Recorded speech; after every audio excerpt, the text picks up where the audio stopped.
తెలంగాణలో నిర్వహించినటువంటి గ్రూప్ 2 పరీక్షల ప్రశ్నలపైన వివాదం తలెత్తింది. 2 రోజులు నిన్న మొన్న నిర్వహించినటువంటి ఈ పరీక్షల ప్రశ్న పత్రాల్లో పెద్ద ఎత్తున ఒక గందరగోళం నెలకొన్నట్టుగా అభ్యర్థులతో పాటుగా ప్రతిపక్షాలు ఆరోపిస్తున్నాయి. అయితే తెలంగాణ పరీక్షల సమయంలో సమైక్య కాలనాటి ప్రశ్నలు సంధించారు. చంద్రబాబు టీడీపీపై వచ్చినటువంటి ప్రశ్నలు పెద్ద ఎత్తున అటు ప్రతిపక్షాలు మండిపడుతున్నాయి. ప్రశ్న పత్రాన్ని చూసి అభ్యర్థులు అవాక్కయ్యారు. సంబంధం లేని ప్రశ్నలు రావడంతో అభ్యర్థులు ఒక్కసారిగా విస్మయానికి గురయ్యారు. టీజీపీఎస్సీ తీరుపైన ప్రతిపక్షాలు విమర్శలు గుప్పిస్తున్నాయి. ఇది టీజీపీఎస్సీ తయారు చేసిన ప్రశ్నపత్రమా లేదంటే టీడీపీ పిఎస్సీనా అంటూ బీఆర్ఎస్ సెటర్లు కూడా వేస్తోంది. స్వామి భక్తిని చాటుకున్నారంటూ సీఎం రేవంత్ పైన కూడా విమర్శలు గుప్పిస్తున్నాయి ప్రతిపక్షాలు. మనం చూడొచ్చు ఆర్టీవీ స్క్రీన్ పైన ఆ ప్రశ్న పత్రాలకు సంబంధించినటువంటి ఆ క్వశ్చన్స్కి సంబంధించినటువంటి ఆ పేపర్ ఫస్ట్ పేజ్లో కనబడుతోంది.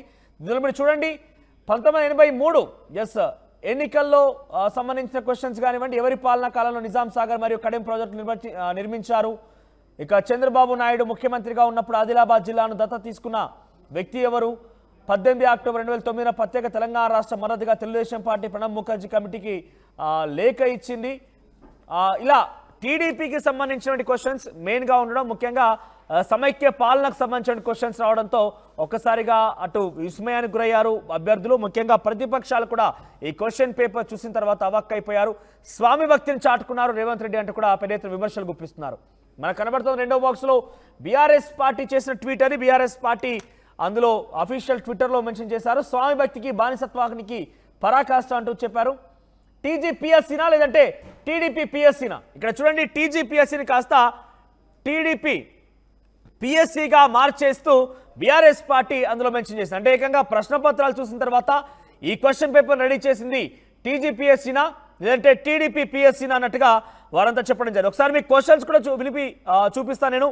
క్వశ్చన్స్ ఎలా ఉన్నాయి ఏంటి అనేది కూడా మనం ఆర్టీవీ స్క్రీన్ పైన చూస్తూనే ఉన్నాం. ఒకసారి ఆ క్వశ్చన్స్ సంబంధించి చూస్తే కనుక రైట్ క్రింది కన్సిడర్ ద ఫాలోయింగ్ స్టేట్మెంట్స్, కింది వ్యాఖ్యల్ని పరిగణలోకి తీసుకోండి అంటూ చెప్పి దాంట్లో 18 అక్టోబర్ 2009 ప్రత్యేక తెలంగాణ రాష్ట్రానికి మద్దతుగా తెలుగుదేశం పార్టీ ప్రణబ్ ముఖర్జీ కమిటీకి లేఖ ఇచ్చింది. పార్లమెంట్లో తెలంగాణ బిల్లును ప్రవేశపెట్టిన సిపిఎం బిల్లుకు మద్దతుగా ఓటు వేసింది. సో ఈ స్టేట్మెంట్ ఆధారితంగా ఏ లేదా బి కరెక్ట్ అని, లేదంటే ఏ కరెక్ట్ బి రాంగ్ అని, రెండు కరెక్ట్ అని లేదా రెండు తప్పని ఇటువంటి సమాధానం చెప్పాలి. కానీ ఇది సమైక్య పాలన జరిగినటువంటి అంశాన్ని ఈ క్వశ్చన్ పేపర్లో మరోసారి 10 ఏళ్ళు పూర్తయిన తర్వాత కూడా మెన్షన్ చేయడం అనేది చాలా ఆశ్చర్యార్థకంగా ఉంది అంటూ కూడా అభ్యర్థులు చెప్తున్నారు. ఇక చంద్రబాబు నాయుడు ముఖ్యమంత్రిగా ఉన్నప్పుడు పాలన వ్యవస్థపై విజన్ 2020 డాక్యుమెంట్ అంతర్జాతీయ సంస్థ ఏది? అదో క్వశ్చన్గా ఉన్నది. ఇక 1983 ఎన్నికల సమయంలో నక్సలైట్ నిజమైన దేశభక్తులు మరియు నక్సలైట్లు ఎజెండాని నా ఎజెండా నినాదంతో ఎన్టీ రామారావు ప్రచారం చేశాడు. ఏ లేదా బి అనే సమాధానం ఇక్కడ కూడా ఉంది. ఇక మరోవైపుగా కన్సిడర్ దీ స్టేట్మెంట్స్ అంటూ ఇంకో అంశం కూడా ఉంది. దీంట్లో అధికారాన్ని కైవసం చేసుకోవడం కోసం తెలుగుదేశం పార్టీ తెలుగు గౌరవం మరియు తెలుగు ఐక్యతను ప్రాచుర్యంలోకి తీసుకువచ్చింది. ఇటువంటి క్వశ్చన్స్ అంటే ముఖ్యంగా టీడీపీకి సంబంధించిన క్వశ్చన్స్, చంద్రబాబుకు సంబంధించిన క్వశ్చన్స్ ఇలా ఉండడంతో సుమారు 4-5 క్వశ్చన్సే. కానీ అవి కూడా అటువంటి క్వశ్చన్స్ని ఈ టీజీపీఎస్సీ గ్రూప్ 2 ప్రశ్నపత్రంలో జోడించడం పైన, ఆ ప్రశ్నపత్రంలో ఈ క్వశ్చన్స్ని మెన్షన్ చేయడం పైన చాలా వరకు ప్రతిపక్షాలు విమర్శలు గుప్పిస్తున్నాయి. పెద్ద ఎత్తున ఈ విషయం పైన ప్రతిపక్షాలు మండిపడుతూ టీజీపీఎస్సీనా లేదంటే టీడీపీ పిఎస్సీనా అంటూ కూడా క్వశ్చన్ చేస్తున్నాయి. ఒకసారి ప్రతినిధి మధు దగ్గరికి వెళ్దాం.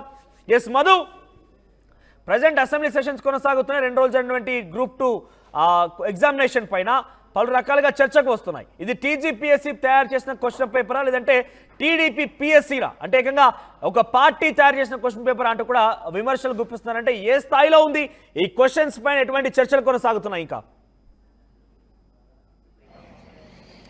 ఎగ్జాక్ట్లీ టీజీపీఎస్సీ తయారు చేసినటువంటి క్వశ్చన్ పేపర్ పైన ప్రస్తుతం విమర్శలు చేస్తూ ఉన్నారు ఆల్రెడీ బీఆర్ఎస్ పార్టీకి సంబంధించిన నాయకులు. కేవలం కేసీఆర్కి సంబంధించినటువంటి ఒకే ఒక్క క్వశ్చన్ వచ్చింది, మిగతా అంతా కూడా ఆంధ్ర పార్టీలకు సంబంధించినటువంటి ఆ సమయంలో జరిగినటువంటి వాటి గురించి క్వశ్చన్స్ ఉన్నాయి. ముఖ్యంగా తెలుగుదేశం పార్టీకి సంబంధించినటువంటి విషయంలో వచ్చినటువంటి క్వశ్చన్స్ పైన అభ్యంతరం వ్యక్తం చేస్తూ ఉన్నారు. ఇక్కడంతా కూడా విమర్శలు చేస్తూ ఉన్నారు. కావాలని ఇప్పుడు తెలంగాణలో కేసీఆర్ ఆనవాళ్ళు చెరిపేస్తామనేటువంటి స్టేట్మెంట్ చేశారు. కేసీఆర్ ఆనవాళ్ళు కాదు, అసలు పూర్తిగా తెలంగాణ ఆనవాళ్ళనే లేకుండా చేసే ప్రయత్నం జరుగుతూ ఉంది. కాంగ్రెస్ అధికారంలోకి వచ్చిన తర్వాత ఈ క్వశ్చన్స్ చూస్తే అర్థమవుతున్నాయంటూ బీఆర్ఎస్ పెద్ద ఎత్తున విమర్శలు చేస్తూ ఉంది. ఒకసారి చూస్తే అసలు ఏం క్వశ్చన్స్ వచ్చాయి, ఎందుకు అలాంటి క్వశ్చన్స్ని ప్రిపేర్ చేసినటువంటి వాళ్ళు, క్వశ్చన్ పేపర్ ప్రిపేర్ చేసినటువంటి వాళ్ళు దాంట్లో పొందుపరిచారు అనేటువంటిది పెద్ద ఎత్తున విమర్శలు చేస్తూ ఉన్నారు. ఈ గ్రూప్స్కి సంబంధించినటువంటి పరీక్షల్లో తెలుగుదేశానికి సంబంధించినటువంటి క్వశ్చన్స్ ఒక్కసారి చూస్తే అసలు ఏమున్నాయి అనేటువంటి Telugu Desam party consider the following statements. Telugu Desam party gave a letter to Pranab Mukherjee committee to in favour of separate Telangana state on October 18, 2009. ఆ సమయంలో ఇచ్చినటువంటి లేఖకి సంబంధించినటువంటి విషయంలో కింద ఆప్షన్స్ ఇచ్చారు. A only, B only, B and both, A and B, neither A nor B, ఈ రకంగా mention చేశారు. దీంట్లో ఆన్సర్స్ ఒక్కసారి చూస్తే మొత్తం అంటే తెలంగాణ ఉద్యమం జరిగినటువంటి తీరును పక్కన పెట్టి అప్పుడు సమైక్యాంధ్ర పార్టీగా ఉన్నటువంటి తెలుగుదేశం పార్టీకి సంబంధించినటువంటి లేఖ గురించి క్వశ్చన్స్ అడగడం ఏంటి అనేటువంటిది హరీష్ రావు పెద్ద లేఖ విడుదల చేశారు. బీఆర్ఎస్ వర్కింగ్ ప్రెసిడెంట్ కేటీఆర్ అభ్యంతరం వ్యక్తం చేస్తూ ఉన్నారు. దీంట్లో మెన్షన్ చేసి ఇంకా మరికొన్ని during which period war the Nizam Sagar and Kadem project built అనేటువంటిది, అంటే ఏ సమయంలో ఆ ప్రాజెక్టులు నిర్మించారు అనేటువంటిది. తెలంగాణ ఏర్పాటు అయిన తర్వాత నిర్మించినటువంటి ప్రాజెక్టుల గురించి అడగలేదు. తెలంగాణ కంటే ముందు స్టార్ట్ అయినటువంటివి, అప్పుడు కంప్లీట్ అయినటువంటి ప్రాజెక్టులను అడిగే ప్రయత్నం చేశారంటే ఇక్కడ బీఆర్ఎస్ని తెలంగాణ అస్తిత్వాన్ని పూర్తి స్థాయిలో విస్మరించే ప్రయత్నం చేశారు. ఇవన్నీ కూడా ఈ క్వశ్చన్ పేపర్లో పదుల సంఖ్యలో వచ్చినటువంటి క్వశ్చన్ పేపర్ పైన అభ్యంతరం వ్యక్తం చేస్తూ ఉన్నటువంటి సిచ్యువేషన్. ఇంకొకటి ప్రధానంగా విజన్ 2020, అంటే కాంగ్రెస్ కూడా అధికారంలో లేనటువంటి సిచ్యువేషన్, 2004 కంటే ముందున్నటువంటి సిచ్యువేషన్ని మరొకసారి చెప్పే ప్రయత్నం చేశారు. 2004 సంవత్సరం కంటే ముందంటే చంద్రబాబు నాయుడు ముఖ్యమంత్రిగా ఉన్నప్పుడు విజన్ 2020 సంబంధించినటువంటి ఒక నిర్ణయం తీసుకోవడం జరిగింది. ఒక స్లోగన్ తీసుకుంటూ రాష్ట్ర ప్రభుత్వం ముందుకు వెళ్ళింది. సో ఆ అంశాన్ని పొందుపరిచినటువంటి విధానానికి సంబంధించి దాన్ని ఎవరు రూపొందించారు, దానికి సంబంధించినటువంటి అనేటువంటి అంశాన్ని విజన్ డాక్యుమెంట్ ఎవరు రూపొందించారు అనేటువంటిది మెన్షన్ చేశారు. సో తెలంగాణ వచ్చిన తర్వాత విద్యుత్ విషయంలో కావచ్చు, ఎడ్యుకేషన్ విషయంలో కావచ్చు, ప్రాజెక్టుల విషయంలో కావచ్చు, ఇక్కడ జరిగినటువంటి డెవలప్మెంట్ విషయాన్ని విస్మరించి గత పాలకులకు సంబంధించి ముఖ్యంగా తెలుగుదేశం పార్టీకి సంబంధించినటువంటి వాటిని ఎక్కువగా పొందుపరచడంతో స్వామి భక్తి చాటుకున్నారు ముఖ్యమంత్రి రేవంత్ రెడ్డి అనేటువంటిది విమర్శలు చేస్తూ ఉన్నారు బీఆర్ఎస్. ఇక్కడితోటే కాలేదు, ఇంకా చాలా క్వశ్చన్స్ ఉన్నాయి.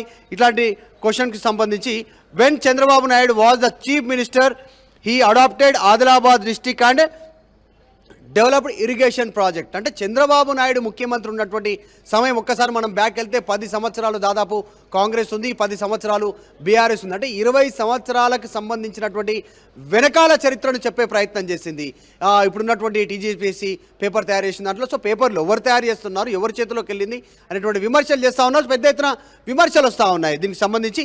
సో చూడాలి అధికార పార్టీ దీన్ని ఎట్లా డిఫెండ్ చేస్తుంది, ప్రతిపక్షాల నుంచి వస్తున్నటువంటి విమర్శలు. ఇక్కడ క్వశ్చన్ పేపర్ లో మనం చూస్తున్నాం టీడీపీకి సంబంధించిన క్వశ్చన్స్ ని, గత సమైక్య పాలన క్వశ్చన్స్ ని చూస్తున్నాం.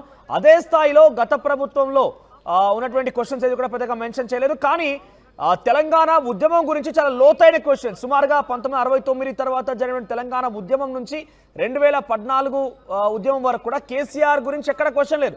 కానీ చాలా లోతైన, ఏ పాటను ఎవరు రాశారు, ఆ సంఘానికి సంబంధించి అధ్యక్షత వహించింది ఎవరు, ఆ ఉద్యమంలో ఎవరు ఉన్నారు, ఇలా చాలా లోతైన క్వశ్చన్స్ తోని చాలా మంది ప్రముఖుల పేర్లు జోడిస్తూ అందులో క్వశ్చన్స్ అయితే ఉన్నాయి. అయితే అక్కడ అవన్నీ పక్కన పెట్టేసి ఇప్పుడు కేవలం టీడీపీకి సంబంధించిన క్వశ్చన్స్ గురించే ప్రజెంట్ చర్చ నడుస్తోంది. కాబట్టి దీన్ని కాంగ్రెస్ పార్టీ ప్రభుత్వం ఎలా డిఫెండ్ చేసుకునే అవకాశం ఉంది. ఇంకోటి మనం చూస్తున్నాం ఆర్టీవీ స్క్రీన్ పైన BRS party official social media ఖాతాలో కూడా స్వామి భక్తిని చాటుకున్నారు అంటూ మెన్షన్ చేస్తున్నారు.